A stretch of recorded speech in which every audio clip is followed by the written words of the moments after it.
دوستو کیا آپ جانتے ہیں کہ اس وقت دنیا میں سب سے طاقتور کمپیوٹر ایک سپر کمپیوٹر ہے جو 2 لاکھ ٹریلین کیلکولیشن فی سیکنڈ کر سکتا ہے اور جو 100 GB پر سیکنڈ سے بھی زیادہ سپیڈ کے ساتھ کنیکٹ ہوتا ہے۔ لیکن قرآن پاک میں موجود ایک صورت ایسی بھی ہے جس میں موجود کوڈنگ کے آگے یہ جدید سپر کمپیوٹر بھی صفر ہے۔ سورۃ الکوثر قرآن کریم کی سب سے چھوٹی سورت ہے، لیکن آپ یہ جان کر حیران رہ جاؤ گے کہ قرآن کی اس چھوٹی سورت میں نمبر 10 کی کوڈنگ اس انداز سے موجود ہے کہ آج کا سپر کمپیوٹر بھی اس کمال کوڈنگ کے سامنے صفر ہے۔ قرآن کریم کی یہ سورت صرف 10 الفاظوں پر مشتمل ہے، جس کی پہلی آیت میں موجود حروف بھی 10 ہی ہیں۔ اسی طرح دوسری آیت میں بھی ٹوٹل حروف 10 ہی ہیں، پھر آخری آیت کے حروف کی تعداد بھی 10 ہے۔ وہ حروف جو اس سورت میں صرف ایک دفعہ آئے ہیں ان کی تعداد بھی 10 ہے۔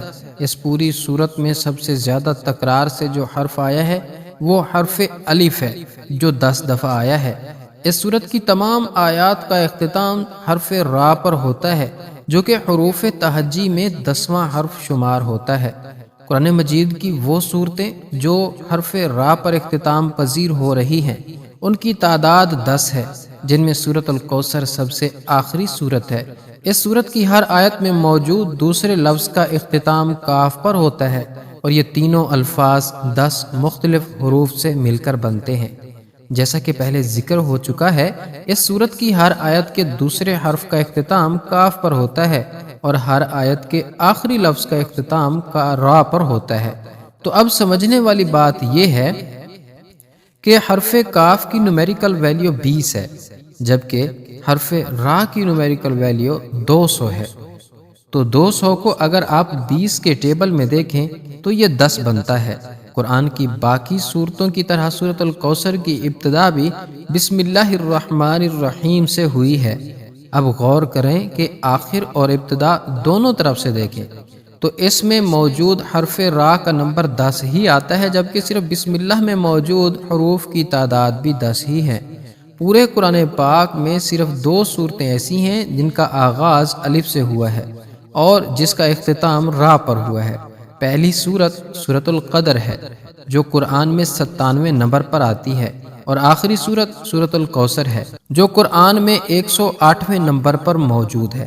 اب ان دونوں صورتوں کے درمیان صورتوں کی تعداد بھی 10 ہی بنتی ہے۔ قرآن کی 97ویں سورت یعنی سورۃ القدر میں حرف را 10 مرتبہ آیا ہے، جبکہ سورۃ القدر جس کی ابتدا قرآن میں انا سے ہوتی ہے اور سورۃ الکوثر قرآن میں موجود دوسری سورت ہے جس کا آغاز حرف انا سے ہی ہوتا ہے۔ تو ان دونوں صورتوں کے درمیان صرف 10 آیتیں ایسی ہیں جن کی ابتدا انا سے ہوتی ہے۔ اسی طرح سورۃ القدر کی آخری آیت سے لے کر قرآن کی سب سے چھوٹی سورت یعنی سورۃ الکوثر کی پہلی آیت تک قرآن میں صرف 10 ایسے الفاظ ہیں جو حرف را سے شروع ہوتے ہیں۔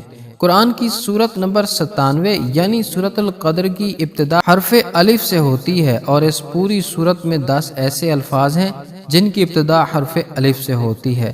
یہ قرآن کریم کی سب سے چھوٹی سورت ہے جس میں ہم نے کیلکولیشن کے اس حیران کن ترتیب کے بارے میں جانا جو یہ ثابت کرتی ہے کہ یہ الفاظ کسی انسان کے نہیں ہو سکتے، اور یہ شان صرف ایک اللہ ہی کی ہے جس نے اس چھوٹی صورت میں ایسی ترتیب سے الفاظوں کو جمع کیا جس ترتیب کو دنیا کا ایک سپر کمپیوٹر بھی حل نہیں کر سکتا۔ اب آپ سوچیں کہ یہ تو قرآن کی سب سے چھوٹی صورت ہے، تو قرآن کی باقی صورتوں میں کتنی کیلکولیشن موجود ہوگی؟ یقیناً آپ کی سوچ کام کرنا چھوڑ دے گی جب آپ اس بارے میں سوچنا شروع کر دیں، اور اسی لیے اللہ تعالیٰ نے قرآن مجید میں فرمایا ہے کہ ہم نے اپنے بندے پر جو کچھ نازل کیا ہے اگر تمہیں اس میں شک ہو تو اس جیسی ایک صورت ہی لے آؤ۔